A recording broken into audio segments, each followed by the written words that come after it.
So to give you a bit of context about this term surveillance anxiety, in my work I've been really interested to look at how we understand the social and cultural impacts of surveillance. And in many cases that has been the experience of being surveilled by both the private and the public sectors.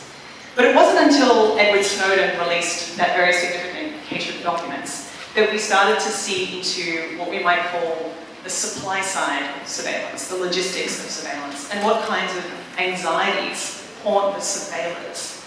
So it's interesting that even the old guards of big data, the NSA, GCHQ, all of the intelligence agencies, are facing real anxieties about what happens when you have too much data to be understood, and also real anxieties about what might happen if that data pipeline is switched off. Now, I feel like it's particularly exciting to have this discussion right now because it is a moment of high anxiety in DC about surveillance on both sides of the house. Because this Monday at midnight, we're going to see the sunsetting of several key provisions of the Patriot Act. And one of the things that occurs to me is that not only was things like Section 215 some of the first things we heard about in Snowden's documents, but we might also want to ask key questions about whether the kinds of political anxieties right now are justified, given how many programs continue to collect data on us as we move through our cities and through our lives. I also want to just draw to your attention that one of the things we've been really interested in at Deep Lab is thinking about the ways in which the lived experience of surveillance is unevenly distributed. What I mean by that is that we talk a lot about these tools, but they're impacting some communities far more than others. So we might talk about how it's affecting marginalized communities of color, how it is affecting women, how it is affecting low-income communities.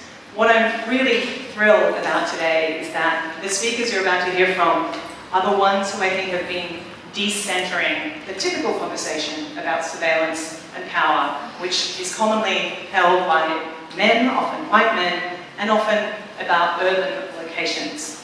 What we're going to hear today is a very different set of perspectives from very different communities.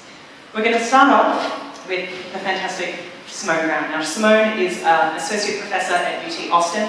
She has a book coming out on surveillance called Dark Matters, which is coming out through Duke University Press very shortly.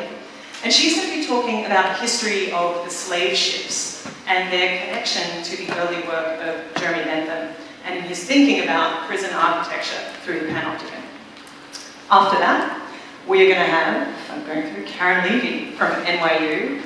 Karen is going to be looking at two sites of surveillance. One is the family home, and the other is the workplace, looking specifically at her fantastic ethnography of truckers, where she actually went and spent long periods of time with truckers as their industry was shifting into a much more surveillance mode, where a whole range of technologies of tracking were being placed in their rigs. Then we're going to hear from Jade Davis. Jade Davis is based with Hashtag, and she's going to be talking about the way that images of black killings by police are being circulated on social media, and how we might think about the new homo sacer of surveillance. And then finally, we're going to hear from Biella Coleman, who is Wolf Chair and Professor at McGill University, who's going to be looking at the intersections between depression and anxiety in information technology, and how specifically the Anonymous Collective is responding to those concerns. So it's a pretty extraordinary lineup. Please welcome them for me, and we'll be hearing first from Simone.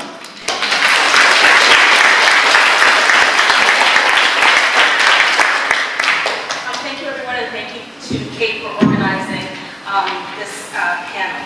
And so this short talk is set up to get us to think about how the past can allow us to ask questions about our present, allowing for an understanding that the terms our and us, in not quite the collective way, but that we are differently in the present, given our social location and categories of identity and their various intersections. So in early August 1785, English social reformer Jeremy Bentham set out from England, destined for Russia, the place from which he would first conceive of the Panopticon.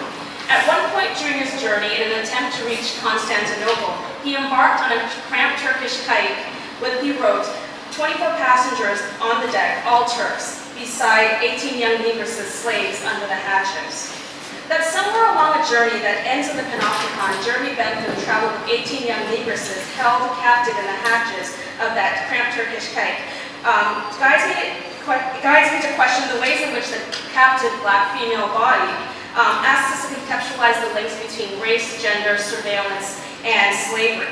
In other words, how must we grapple with the Panopticon when somewhere in its history of its formation are 18 young negresses held under the hatches? So if Bentham's Panopticon depended on an exercise of power where the inspector sees everything while remaining unseen, or as Foucault put it, even a stone can make people docile, how might the view from under the hatches be another site from which to conceptualize power?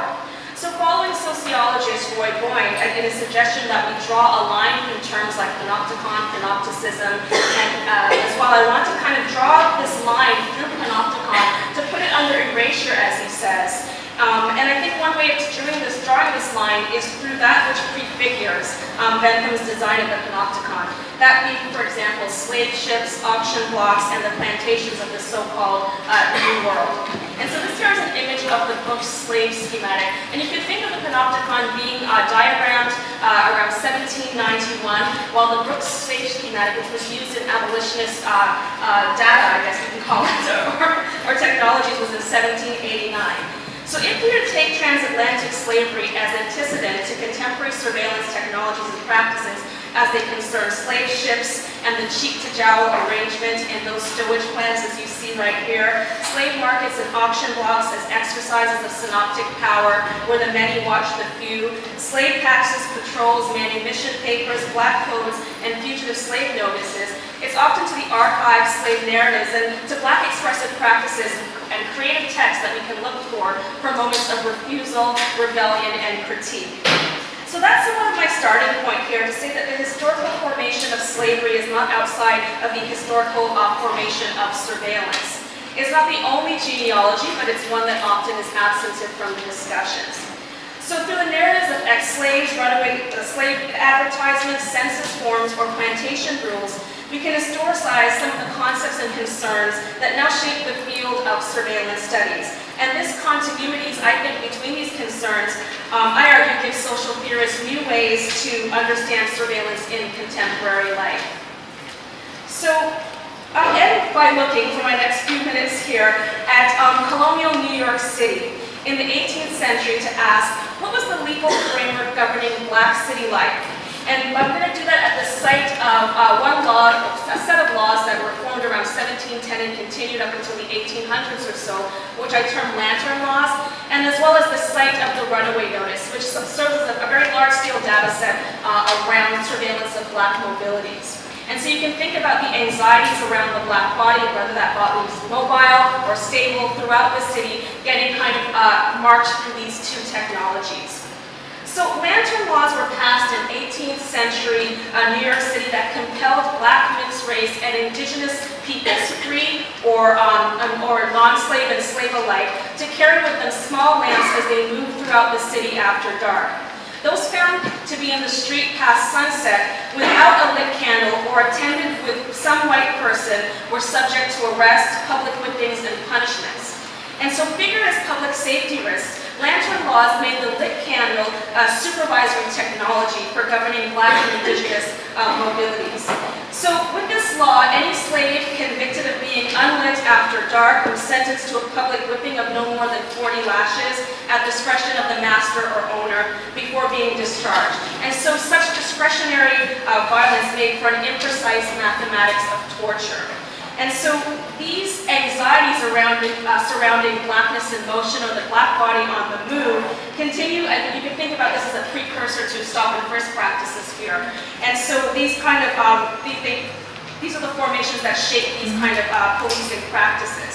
Laws were also passed against carrying weapons, riding horseback on Sundays, gambling, singing, dancing, loud voices, drinking, and other regulations were put upon the racialized body in this city. So with black unfreedom encoded into law, people still found ways of resisting, rioting, rebelling, armed insurrections, and hiding in the light, to borrow from Dick Hedrich here. And so I'm going to just close here with the runaway notice. And I find these data sets quite interesting because in this way you can see that often they'll not only give us, tell us a description someone, we might take what kind of products or clothing or instruments that they would take with them. And in this one in particular, you can see this runaway here. He left with a waistcoat, breeches, a pair of new pumps, rib stockings, red striped coat, a bowler hat, and a wig. And all of these things can be used to perform freedom practices. The idea that these clothes can be, you have to think about the idea that there were rules around what kinds of cloths Negroes can wear that would not be above their standing. So something like, or unfree people. So having a particular type of clothes might produce you as a free person.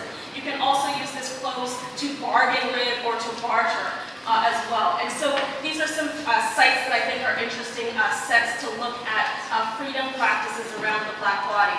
This one here is for a runaway 14-year-old quadroon or mulatto girl, so using the kind of racial nomenclature of that time, who calls herself Seth or Sal. And her kind of duplicity here is not limited to her use of the alias Sal or Seth, as this notice informs this reader, but also to her racial ambiguity in her choosing to self-identify or pass as white rather than as mulatto, being one black parent and one white parent, or as a quadroon girl listed there, one black parent. That was the racial nomenclature of the one-drop rule arising out of slavery and continuing beyond that institution. So this particular advertisement also makes known that Sal is known for many wicked tricks, and her ability to evade surveillance through making up her face, putting on powder to appear white, as well as hiding in plain sight, exposes the one-drop rule. And you can think about the one-drop rule as also being a federal surveillance practice that for some could be subverted by performing whiteness. And so Seth or Sal's abilities to hide in plain light here, using an alias or identifying as white, was a freedom practice to evade surveillance. And so I'm just going to close with this particular notice here that was put out around the time of the fugitive slave laws, again another kind of federalizing of anti-black surveillance, that was distributed by often white abolitionists as the idea of keeping the top eye open. And so you would think about when you sleep to the side, you have one eye open for the ways that anybody can be kind of conscripted into become or deputized into being a slave catcher, and to think about collective action here. So these freedom acts, like running away or posters such as this, point to how integral an understanding of the ontological conditions of blackness are to developing a general theory of surveillance. And of course, this is not the only story of surveillance, but it's a part that often goes missing or comes up short. Thank you.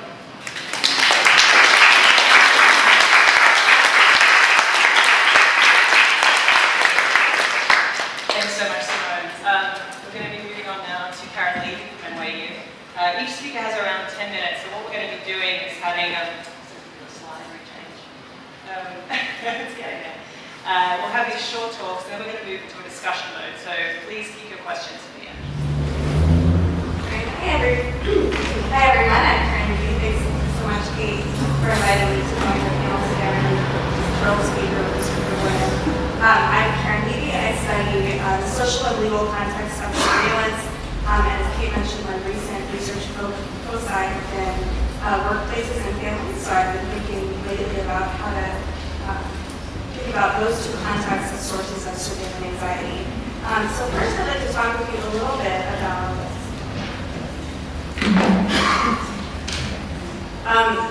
some of the work I'm doing in domestic contexts and intimate contexts. So in some work with Luke Stark at NYU, we've been looking at how various surveillance products get marketed to consumers for surveillance of intimate relations in their own homes, in their families, in their romantic relationships, in their sexual and intimate relationships. The types of tools we're looking at in these contexts are things like in-home camera and surveillance and security systems, ranging to things like baby monitors, biometric trackers, fertility trackers, which monitor not only your own fertility, but the fertility of people with whom you're in intimate relations, location trackers for kids, plugins for your car, for your teenage driver, to monitor where they are, what their behaviors are in the car, all kinds of things. And in looking at these products, what we're finding is that surveillance has essentially just become a normalized mode of interpersonal relation in the way in which we're encouraged to take care of one another.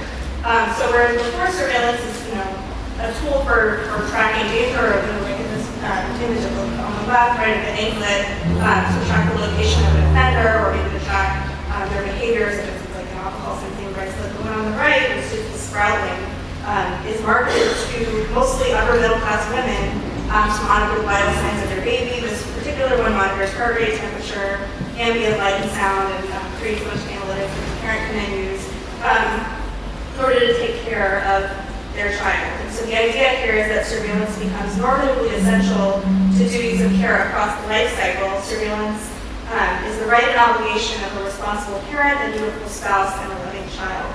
And if you look at the rhetoric that got used to market this stuff, and again, it's marketed largely to upper middle class households and mostly to women, the rhetoric across the board is like very consistently about love and care and protection and safety and duty. The idea is that we watch because we care. You watch over your baby, we help you to do that. This one's so creepy, right? For everybody here. And the flag here in the show you can read says, for an extra set of eyes watching over your baby, we will be here when it is time to sleep, which strikes me as really creepy, but apparently that's what sells products. Right, so the idea here is that what we're finding is that this, it reflects on you and your role as, in this case, a parent, and also on your relationship to the person or people who are dependent on you. And of course, it's worth noting that many of these, such as nanny cams, have their own very acute racialized and gendered context, particularly with respect to domestic care work, much of which now gets outsourced in these upper middle class families to women of color. So that's kind of the family context. As Kate mentioned, most of my work today has been looking at surveillance in workplaces. This is Omnilink. This is a company that their advertising copy on their website says that they let you, quote, feel empowered to track everyone and everything in your world. Your entire offender caseload, your company's assets, your mother with Alzheimer's, end quote. And the way they do this is by talking about safety and protection of the people or assets you value most. And they really lump people and financial assets together into the same category. So you can, I don't know how much you can see this, but right, like they do things like shrinking bank bags, that bags of money that get moved back and forth from companies to banks, heavy equipment tracking, and then things like Amber Alert and the comfort zone checker for your parent with Alzheimer's. So in this context, and in my ethnographic work, in which I have spent a lot of time with truck drivers who are deploying electronic monitoring systems to watch over local employees, one of the things that the company said to me again and again and again is, we're not watching our drivers, we're watching out for our drivers. So that was a huge distinction for them. It was this idea that, again, it's all about protection, it's all about care, it's all about assurance. The concept that gets deployed a lot is what's called lone worker protection, right? This idea that these people are out there by themselves, it's a big scary world, and the only way that we can sort of do right by them, do our duty by them, is by knowing where they are and also tracking their performance along a whole variety of metrics. And one thing that's kind of interesting about this rhetoric is that there's a backward compatibility to it. So, we see it being deployed in workplaces and families, but we also see commercial and government institutions adopting this language of care. So up at the top, this is an ad campaign that was run on the NTA a while ago. They always talk about what they're doing. Next, like what's their big infrastructural project. This ad says, what's next? We're watching out for you. We're deploying surveillance cameras at a bunch of our stations. The sign on the left that just says we care, we're using CCTVs from the University of Washington. Even Dunkin' Donuts says like, hey, we love you, right? That's why we're collecting data about you, which they love you. So the flip side of all of this love and care, of course, is that to self-protection, to self-care, you have to create a reciprocal anxiety about what you're being protected from. And so this is what happens, is marketing cultivates a generalized anxiety about these big bad world of threats. And those threats can be external, things like robbery, assault, or internal, things like your baby having a health condition that you don't know about. It's all the unknown, right? So here at the bottom, this is Omnilink again. Here in this ad copy, they say that more than 23 million workers work alone in environments where they're prone to risk. And among those workers that they conceptualize as being prone to risk that you should be monitoring are people ranging from convenience store employees to truck drivers to contractors to school teachers to realtors to nurses to insurance agents. So not necessarily the groups we would traditionally think about these in particularly high-risk scenarios, but there's this cultivation of this idea of risk and the creation of an anxiety feedback loop. So surveillance and its vendors beget anxiety, which begets further surveillance, creates a market for further surveillance. I think my very favorite one is this middle one, which is from a Dropcam testimonial on their website saying, many thanks to Dropcam for saving our dogs and house from what could have been a horrible fire had we not seen it happening live. Right, so I mean, like, thank God those dogs are safe. Right, but there's this idea that like this could have happened at any time. Thank goodness you have the apparatus to watch and take care of your dogs. So this is actually a really old advertising trick, right? What's for sale is often not just comfort, but also the discomfort that the product alleviates. The packaging of discomfort and comfort together is not new. What we pay for often is pain and then the alleviation of that pain. So Pepsodent, for example, was the most successful early toothpaste back when commercial toothpaste started to be developed. And it was not because it was more effective than others at removing tooth decay, but because it actually hurt to use. It created pain through this like mentholated tingling sensation. And that's how people thought they knew that it was working. Right, so it was the sale of that pain along with the product that created the market for that. And there's sort of like a darker psychopathological analog here too. So I was thinking this morning about Munchausen syndrome by proxy, which is this terrible, like really awful form of mental illness and abuse in which an abuser takes steps to make a dependent person, usually a child, sick. It primarily affects women, mostly new mothers. And what happens is that they make their child sick sort of intentionally, just driven by the illness, while more than them to exaggerate their systems, they cultivate the illness in some way so that the parent can take care of them. Similarly, the apparatus of surveillance only has a purpose and can only be sold if it sort of creates its own need by cultivating an anxiety that scaffolds it. So it becomes a sort of recursive infinite loop in which surveillance contains its own motivations of anxiety and in which the medicine is its own illness.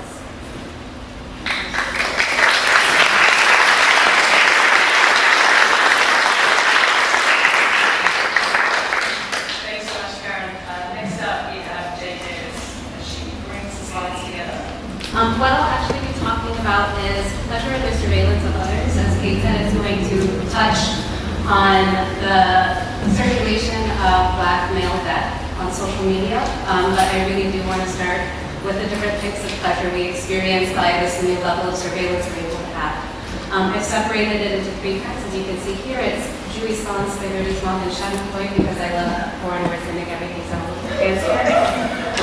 And I will go through some historical examples of this, two very historical, going back to the 90s and contemporary to sort of bridge us. And we will start there. So to start with, what I want to say is the pleasure pain thing is also sort of where I come at this from. We don't like to acknowledge it, but most of us do like having pain in our pleasure.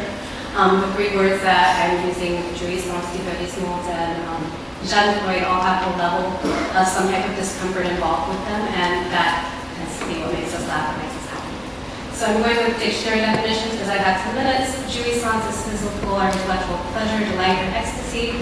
It also is the French term for ejaculation, which is important because most of the pleasures that are associated with jouissance have some type of point at the end that is the, oh my gosh, we've reached the moment. And our historical jouissance is the Roland Anderson and Tommy Lee sex tape. This came out in 1998. It is important because this was not the first sex tape, obviously, but it was the first one that was widely distributed over the internet. They freaked out about it, they got a deal for it, everybody watched it, and it sort of, we still have sex tapes like this. Paris Hilton had a sex tape, Kim Kardashian had a sex tape, and she's moved that into a very good career. And the risk for this, with all of these things, is that the thing that makes them sort of scary on the internet is it can happen to all of us. So that's jouissance. Divertissement is a minor entertainment or diversion. It's lacking some of the pleasure, but it's just something to make you not look for a second. So there is a video here. I'm going to the video really fast. It's 1 minute. It's worth watching. Listen to what's being said. The video quality is bad. So there's no sound. So I will quickly say what this is. This is the opening to Big Brother USA, the first season in 2000. How many of you watched that one? So I lived in a rural town in California, and I spent most of my time on the internet. Like I had internet in my room in 1998. I was home from the summer, and this show premiered. And the thing that made it a big deal was there was a girl who was a virgin who was going to be in the Big Brother house named Brittany. And they have cameras everywhere, which is what they say. They're like, we have cameras everywhere. The bathroom's not safe, the shower's not safe. And you think they can whisper, they can't whisper, there are 20 microphones here. But who would allow this to happen to them? We're about to find out. And it's sort of like this loss of privacy thing is the new exciting thing that we're watching. And the reason they're doing this is for a $500,000 prize. The thing that I think is so interesting about it is when we talk about the anxieties that we have socially, not necessarily from the government side, but from the cultural side. This is something that in the Big Brother house, like all the things that we're saying, they're like, this is what we're doing and we're selling it to you. So it's one of those first instances where we start seeing the diversion of being able to survey these people is a big deal. The other reason this is important is because in addition to the television show, what they don't talk about, and I watch it all the time, is there was an internet component to it. So there was a chat room where you can log in with your friends and watch the videos and watch the feeds and follow what was happening in addition to watching the TV. So it was designed for this multi-mobile type of viewing. That's very similar to what we do now. If there's something on TV that's happening nearby, you look to see if it's trending on Twitter. So that's what I think about that. Back to my slideshow. Oh, that's it. The next one is schadenfreude, or the pleasure derived by someone from another person's misfortune. And for this, this is the modern one that sort of bridges us to our current moment in a really interesting way. I have the Russian dash cam footage. How many of you have watched Russian dash cam videos? So a couple. So Russian dash cam videos over the past few years are this genre of surveillance footage that sort of, it goes viral very easily because it's schadenfreude. It's seeing accidents, it's seeing people attempt to scam people by being hit by cars. It's crazy Russians in the street on a grocery cart in the middle of the highway going down the road.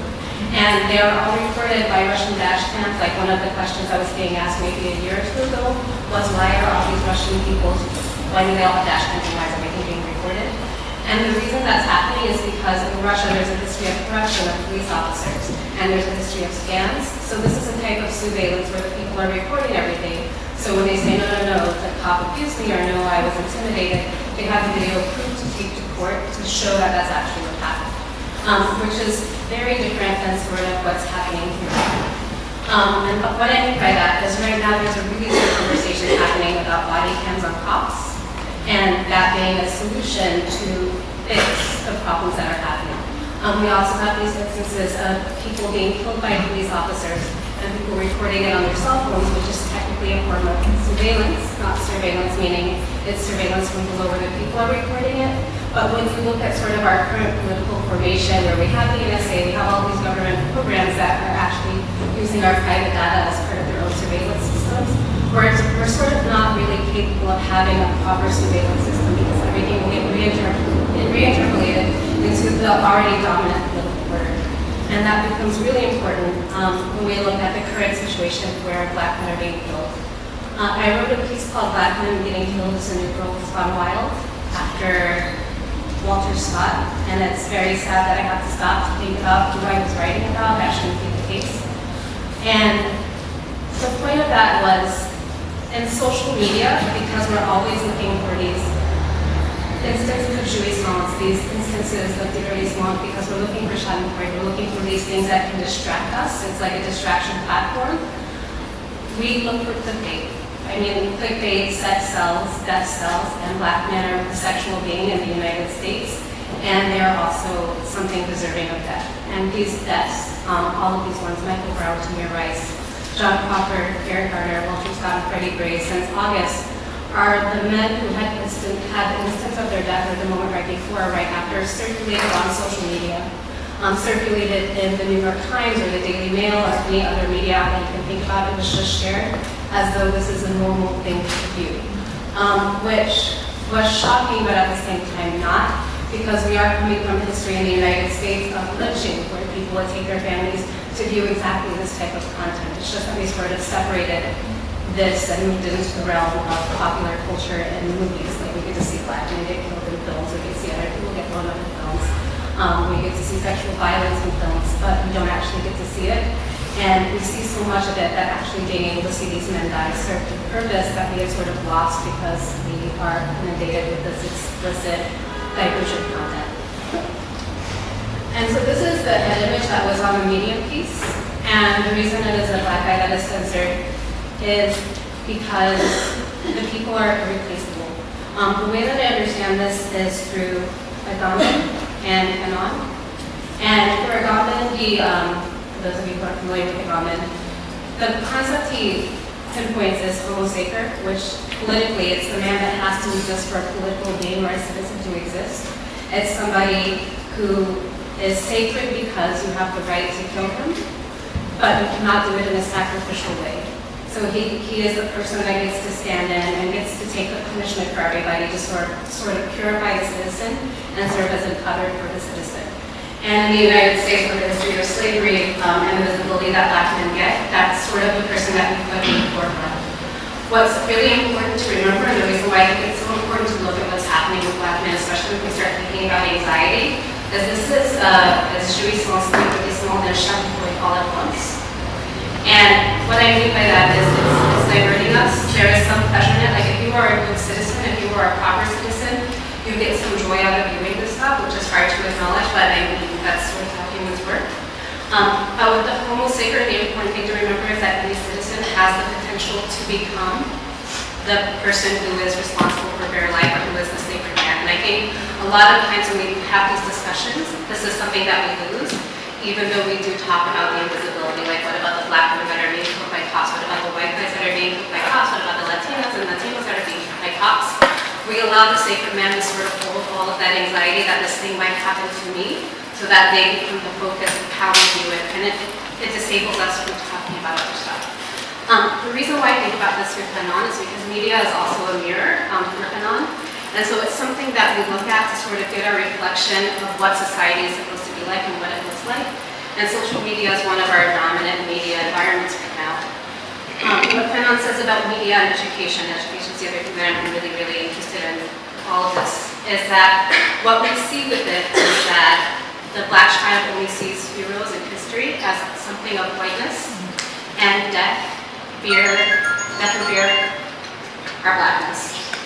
And so to finish, I have a new term that I want to coin, which is surveillance, sticking with the French stuff, which is sort of a reflective practice of surveillance and self-censoring that we all sort of need to engage in as we're like circulating these objects, where we understand that engaging in social media is a request that I be surveyed, but also that I survey others.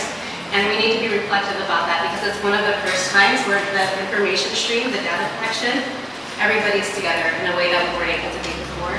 So that quick retweet of the death video is something that might be pleasurable for one person, but represents for another person a mirror of their own death.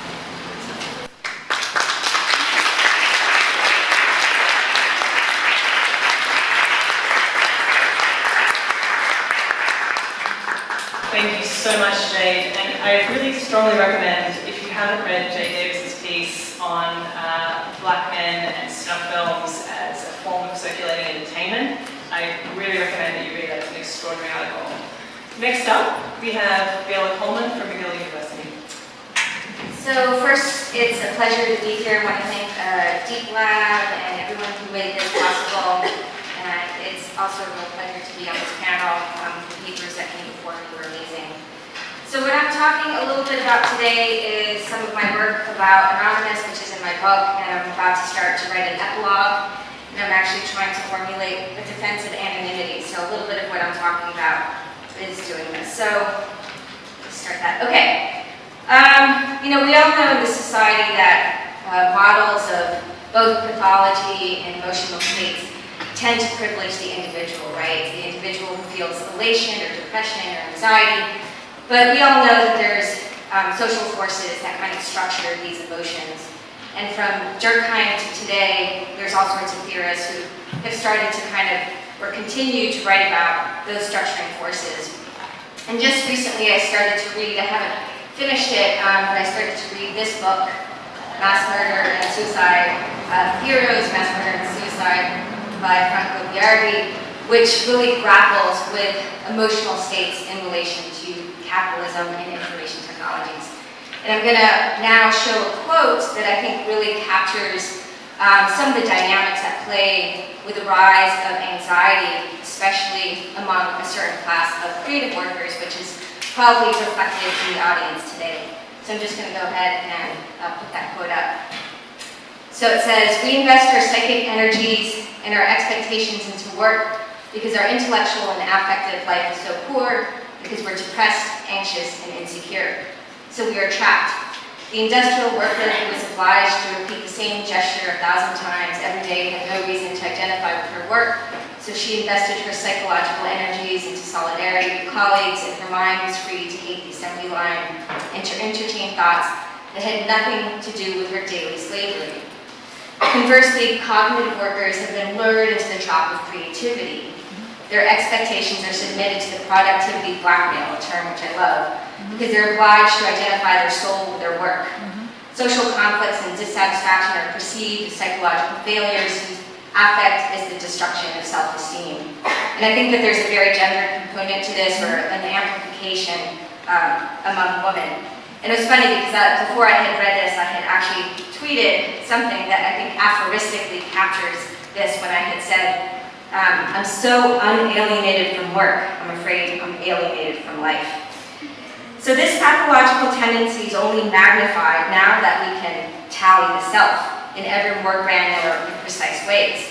How many retweets did I get? Are people citing my work? I can check in a very numerical sense for all these things.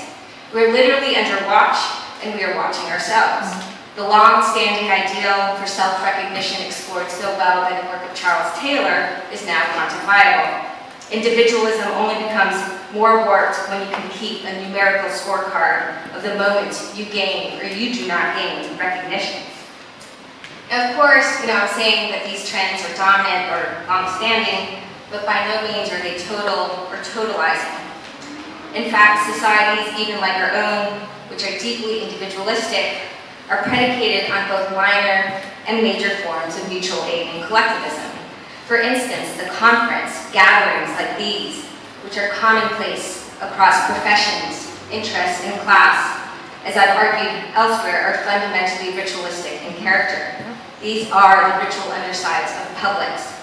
Interactions on social media also have a deeply collectivist dimension, most apparent during times of rupture, whether it's natural disaster, protests, or outcries of dissent. So there's so much about online interaction that affirms the social and collective, not necessarily the individual side of experience. Still, as a society, we tend to avoid or even mute the vocabularies that frame such activities and experiences as collective in nature. Part of overcoming the anxiety produced by self-surveillance and tallying the self is indeed to erect and start deploying the languages with ruthlessness. But I also think we need to proliferate projects that work against the emotional tide of despair and desperation and anxiety that mark our present. And that was really what the last panel was about, so that was great. Or as Asher Wolf put it, if you accept placebo is as good as a cure, start with figuring out what hope looks like in a dystopia. So in my book that I wrote about, which is on Anonymous, I argue that Anonymous is what hope looks like in a dystopia. It's an unlikely and very improbable story. How come? Well, for many years, Anonymous had been foremost simply about internet trolling. And there's a new book that just came out on internet trolling, which I really recommend. It's called This Is Why We Can't Have Nice Things by Whitney Phillips. And she convincingly argues that a widespread cynicism pervades our moment, and that in trolls we find one of the most distilled, concentrated, and grotesque extremes of an emotionally disassociative subculture. And what's so great about her book is that she really connects these to racism and sexism, but then she also contextualizes them in terms of larger kind of political trends as well. So from a cynical underworld arose a political collective willing to engage in the world, fight the good fight, and do so in a way that pushes against the pathologies of individualism and that helps breed the form. It pushes against the pathologies of individualism that helps breed the forms of anxieties that I just talked about. And I'm not going to say too much about this, but it's certainly the case that a lot of people involved in Anonymous also express their deep, deep pain, anxiety, depression, to me while I was doing the research, and I think it was in part because they had the shield of anonymity, but it was also certainly one of the reasons why they were so drawn to engage in political activities. So how is it that they fight this individualism? I meant to show you that but I already said it, so I'm just going to go on. So one of the ways, I'm going to emphasize two ways that they push against the kind of culture of individualism. One is that they really fight the culture of celebrity. It's truly a living ethic. It's not okay to gain recognition for your work. And so what I'm going to show you is an image of Barrett Brown, who was a prominent person who got involved in Anonymous, but he came as Barrett Brown, not as someone who was anonymous. And the quotes that I have up here were from an 8-page document that Anonymous wrote, where they were dissecting his contributions and the fact that he was not anonymous. So they would say things like, you seem to imply that your special importance, such as the principles mentioned below, anonymity and equality of all, do not apply to you. Or at the bottom, they kind of say, we'll support you so long as you do not form a personal army and you abstain from leader fighting. And so eventually it got so intense that he, went away. And this was really a very, very kind of strong commitment where you don't do anything for self-promotion. So that's one example. But it's important to note, Anonymous does not just squash celebrity or individualism, it just reorients it. It's all about gaining visibility, even celebrity, but through opacity. And that's the second thing I'm going to talk about to finish. So I'm going to just start with a quote by Edward Glissant, who says, "We demand for all the right to opacity, the right not to be understood." This is one of my favorite quotes about the importance of anonymity or concealment. And I'm just going to continue with some quotes from him. "The opaque," Glissant writes, "is not the obscure, but is that which cannot be reduced." For Glissant, opacity is about preserving difference and fighting against the drive to essentialize and universalize humans for knowledge. He says, "The thought of opacity distracts me from absolute truths, whose guardian I might believe myself to be, and saves me from unequivocal courses and irreversible choices." So Anonymous enacts and embodies obscurity in many different ways. And it is important to say not all about Anonymous is opaque, but they're nothing but misunderstood, in part due to their own design and design of opacity. It's really impossible to do a big data analysis on Anonymous, much less even basic kind of sociological analysis. They really make that impossible. I think politically this matters, as the conditions of opacity help them resist assimilation. If those in power can't understand Anonymous, then it's harder to unravel them. And I had a lot of anxiety myself about writing a book that would contribute to understanding Anonymous for this precise reason. Because Anonymous's magic lies in its mystery and opacity.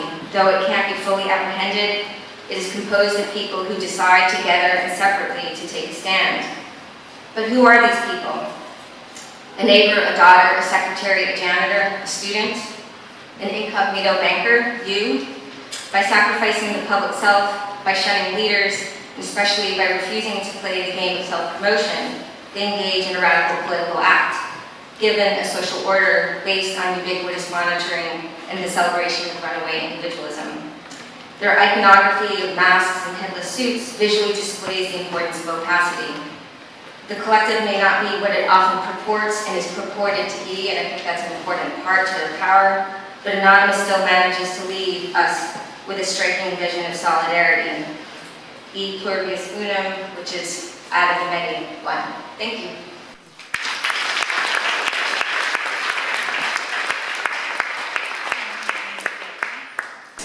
And so what I think is so interesting here, I'm going to ask the panel to respond, is do we need new concepts for how we engage with and or resist surveillance? I really know there's a beautiful thread that ran through both Simone's paper and Biella's in thinking about opacity, whether that be running away, hiding, or in other kinds of visibility, putting up a poster, letting people know where surveillance is occurring.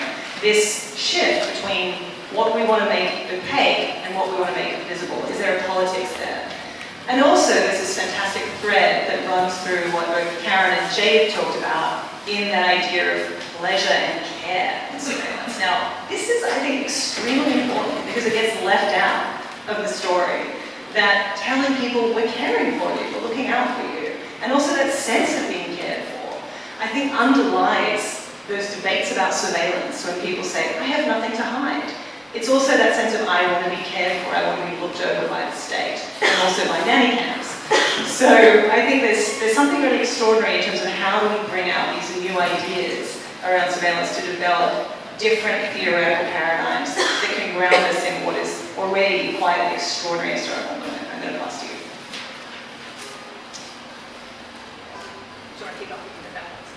Sure, I'll kick off by just saying, I think Jade's paper especially brought this to light using all these metaphors of visibility impact, which is in many political realms we need visibility, right? There are all sorts of things that are made invisible and we need a certain form of visibility and transparency, but on what terms, by whom, and for what, right? And that not all forms of visibility are contributing in progressive ways to certain causes. But there's so much value placed on transparency in our society that when you try to defend either secrecy or partial visibilities, you know what I mean? You often need a wall. So in that sense, I do think we need to do vocabularies to highlight the importance of the limits of transparency, even when we need forms of visibility. And I think that Simone did a good job of bringing this out. I know it's one of my little carries when I think about theory. Historically, I don't know that we necessarily need new paradigms as much as it is we need to acknowledge that we've inherited a history that we don't want to acknowledge. So there's an invisibility in certain histories, especially in the United States. It's a country that's founded on plastic participation by racial slavery.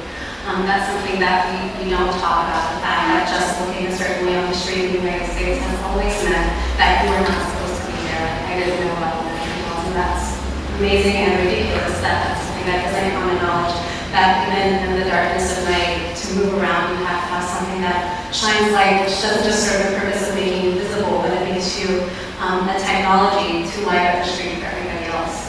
And so when you start thinking of these ways that visibility is sort of controlled through race, I don't know that that's a new paradigm as much as it's one that we still, as of yet, aren't really comfortable talking about what it means and what the implications for that are, especially as we interact with each other more. I mean, there's a diverse audience here in a way that would have been possible at the time of slavery, and we're all able to talk to each other, we all start to be here.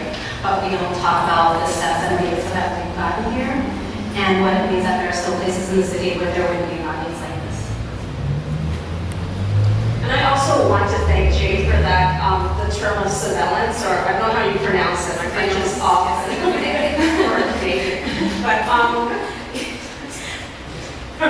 But this idea of the unification of Black death and Black pain, and what it means to be part of a community with an ethics of care, a beloved community that when we really think about trigger warnings going down a timeline, when there are moments when Walter Scott's death is picked apart frame by frame, auto-tuned, and these types of things, that there has to be a term for those moments of care that we maybe stop reinscribing these violences in these spaces. So thank you for that.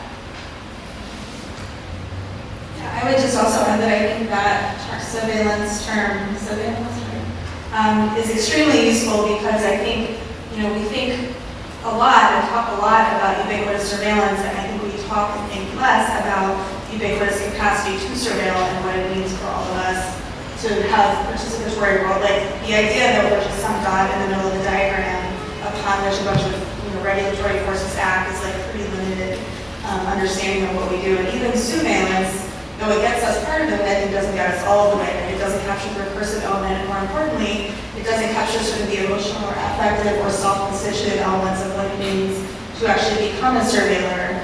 So I really like that concept because I think it really helps us think about how as surveillance becomes a dominant paradigm, not only by which we are observed, but by which we do observe, or by which we do participate in sort of an apparatus of observation. This idea of empowerment often attends that, but empowerment is itself sort of a two-way street and not an entirely positive concept. A lot of abuse tactics are being redefined and given very specific names like gaslighting, doxing, dogpiling, sea lining. I was wondering what sort of like we're talking about paradigms and new words and new theories, how would you define the new words and vocabulary coming out of this sort of surveillance anxiety, and how would you sort of frame it and the importance of it? Like, I think calling toxic what it is incredibly important in describing the sort of abuse and reactionary, or the reaction to it from the victim. So I'm curious as to, I guess Jade defines surveillance, but do any of you have anything off the top of your head, like a new word or like a new thing that needs to be described? All those words are really interesting because it sort of shows the normalization of technological terms, because like most of them are related to some kind of technology that mirrors that. And I think that with all of us, one of the things that none of us said, that's sort of the other side of surveillance, is censorship. And what that means in a society where everybody is sort of regulated into this practice of surveillance in a really interesting way. So I was thinking when you were speaking, like, what do you do when something is happening in the house that you don't want to see it? I was specifically thinking about the instances where the websites were exposed that showed all of the home cams that see your child when they're sleeping that weren't protected, and you can just watch that. And if there are times where you want to turn this off. The same thing with passing. It's an instance where you're trying to sort of censor this reading of the technology based on your body in a very particular way. And obviously Anonymous is attempting to censor who they are from their actions. So one of the things, just sort of building up your question, that I would be interested in from everybody on the panel and also from the audience, is sort of how we configure censorship into these ideas of surveillance and how that fits in with it. Because we talk about the watching, but we don't really give the same type of politics to the places where we're quiet, or the places where we want to create or engage in a dark web, or the places where we might want to create a safe space for safety. Well, what if maybe this jumps on your question, and it's to Karen, since you've worked with the truck drivers, are they able to create these spaces? I think the truckers themselves probably wouldn't put what they do in the same category, but I think, certainly some of the work that, like, State Versus has done about obfuscation resistance, they certainly have taken lots and lots of technical and social steps to try to create zones of privacy for themselves through, what we might think of as just hacking, make technological changes to the electronic monitors themselves, or kind of organized efforts where they, like, all one day just decide to smash the monitor to send a message to the company that says they don't want to do that anymore. But it gets to kind of, I think, your point about terminology, right? So the terminology that a lot of people use who are not kind of part of this community, like, right, not people who think about surveillance and, people who don't constitute themselves as researchers, right, but people who are just living these experiences. It's interesting to understand kind of the role that pathology plays, I think, and I'm curious, actually, this is something that you've experienced in your own work with Anonymous, right? Like, so for truck drivers are not, they're actually very technologically savvy people, but they have, like, a very blurry understanding of who's watching them and for what purposes. In part because technologies are black boxed, and so surveillance capacities get sort of lumped together in the same, like, piece of hardware. So it is actually really difficult to disentangle, like, who's getting access to what data streams. But the language, it took me a long time to figure this out in the field, but the language they use to talk about that, they never would use, obviously they wouldn't use, like, the terms of art that we use, in academic disciplines to discuss that. And so it's interesting to think about prioritizing kind of the unique understandings in the field of what these technologies are, how important the mythology, like, forget the technology, how important, like, the stories that people tell about the technologies are to how they perceive them. Fantastic. Another question? So, I will share a family story that I thought I might share during this. I have permission to share the story. The story is about a cousin who I will call Chad, who was killed by police violence. They came to his door and they shot him and he died. The thing about Chad is he deserved to die in that instance. He was abusing his wife. He opened the door with a rifle. He had a drug problem. He wouldn't put it down and he was shot, and the family never questioned it. The difference is Chad is white, and I think that when we have white people killed by police violence, we accept that there was something extraordinarily bad about them that made it so that they were willing to die. And what's different with black men in the United States, and I think we see this most with Tamir Rice, is that even when they have a name, the fact that they're Homo sapiens is just a statement that this body, merely by existing as such that it is visible as black, is somehow deserving to die, even if it is a 12-year-old boy, because he has the potential in the future to be the beast that was Michael Brown. That was the thing that came out on the grand jury, the police saw him as a beast. And when you hear how it circulates, how people talk about the bodies after they're dead, even if they are named, they are still somehow deserving to die.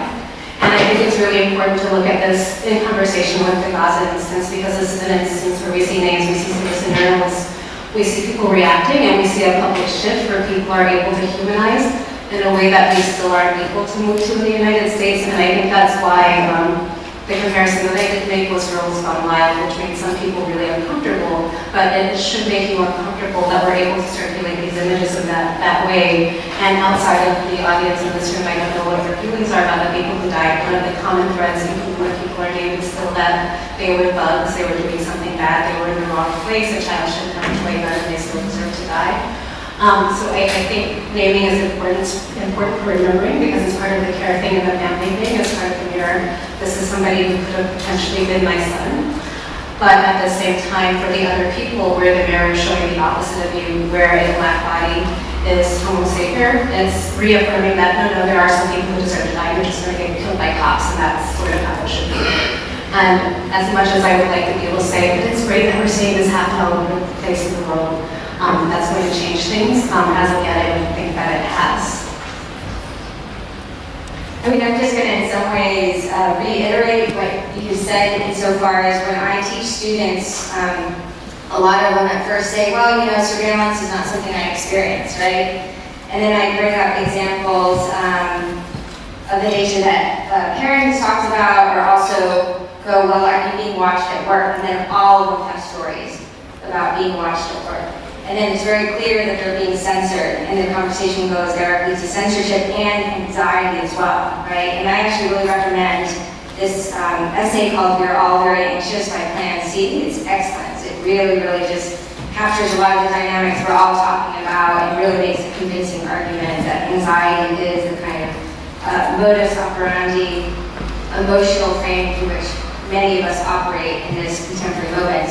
But in some ways, I'm just affirming what you're saying, that by linking it to censorship, it's a really good way to also convince people who don't think that surveillance is an issue, that in fact it is central to their lives. Yeah, thank you for those bringing those together here to talk about how these practices kind of intersect with people in very interesting and violent ways. And I wanted to, I closed my talk with an image from a kind of a remix on a wanted poster, but kind of putting it on its head for collective action, to kind of warn about surveillance. And I want to think about the ways that people put themselves on the line through radical acts, rebellion, or what you called radical political acts.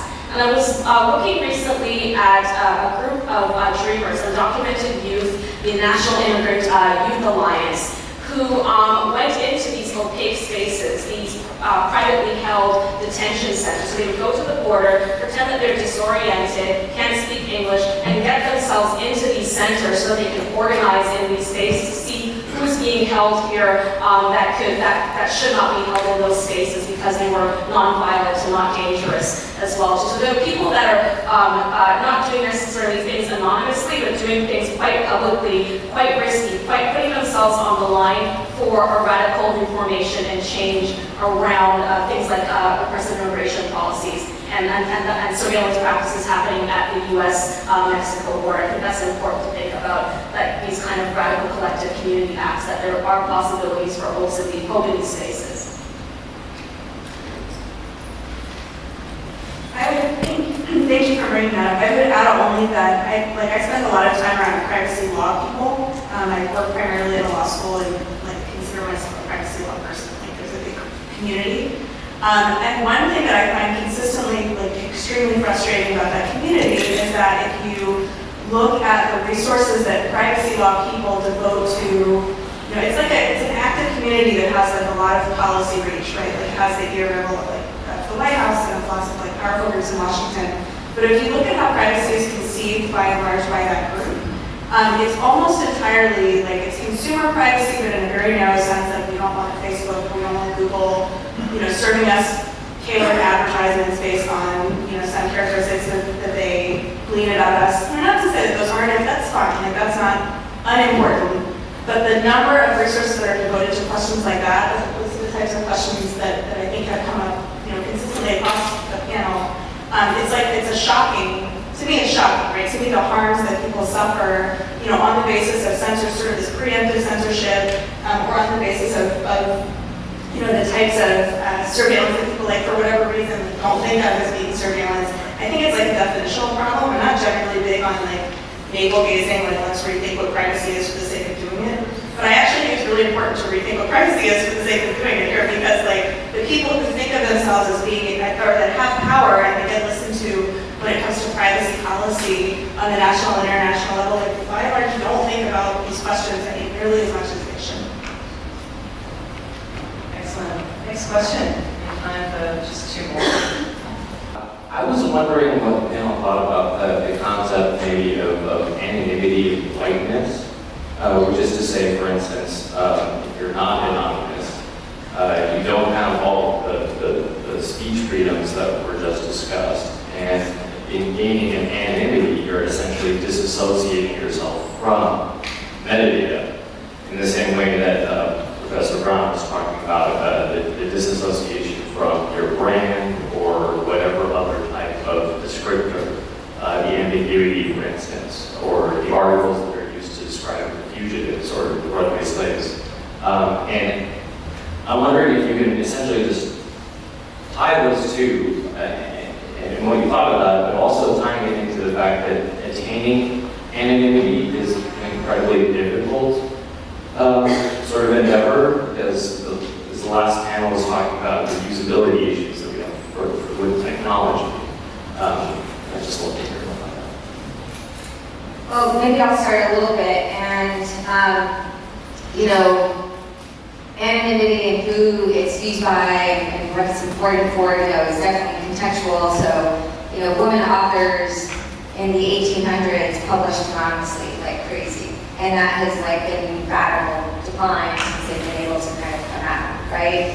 And I actually think it's interesting and weird, and it's still kind of a mystery to me why this thing called anonymous came into being. In retrospect, we put all the pieces together. But I do feel like it's some sort of weird collective response coming from the internet in response to this heavily surveilled internet, if that makes sense. And that's the way that kind of cultural politics works at times.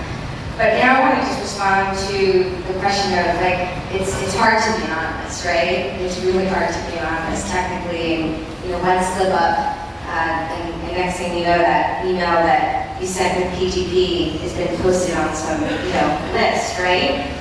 But with anonymous, yes, try to be as technically anonymous as you can be when you are actually law breaking for political purposes. But I actually think the phenomena like anonymous is interesting, not because of the technical anonymity, but because culturally we find them hard to understand. It's are they good? Are they bad? What are they? Who are they? It's the fact that we are not sure how to categorize them that makes them anonymous, if that makes sense. And there have been other phenomena in history. There's a really good book called Lipstick Traces, which is about this sort of forms of radical phenomena of things that are categorically really slippery. But this is one that kind of became part of mass culture, in part because it drew from V for Vendetta and so on and so forth. But I just think those strategies of cultural obfuscation are really, really important, along with the techniques of anonymity.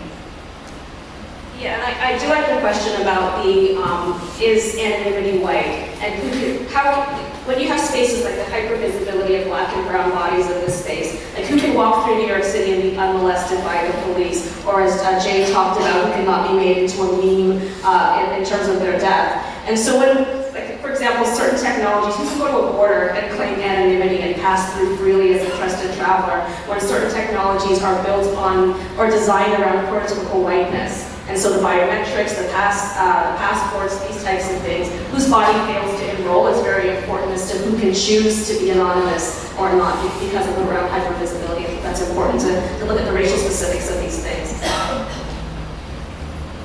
And just sort of adding to that, I'm sure all of you remember when, I think it was IBM started their face tracking software program. There was the issue of the people with dark skin just trying to be visible in the system and disappearing from the algorithm completely. And it's just one of those things where we don't think about it, but blackness or poverty or accessibility to cables is not really taken into consideration when we start thinking through things like anonymity and privacy and surveillance and these type of technologies and other use. Which sort of comes back to the picture you showed of the baby versus the police and who is surveyed with those different tools, even though they're basically the same thing. On that note of thinking about disappearing into the algorithm, we are going to disappear into the night. Thank you all so much for coming.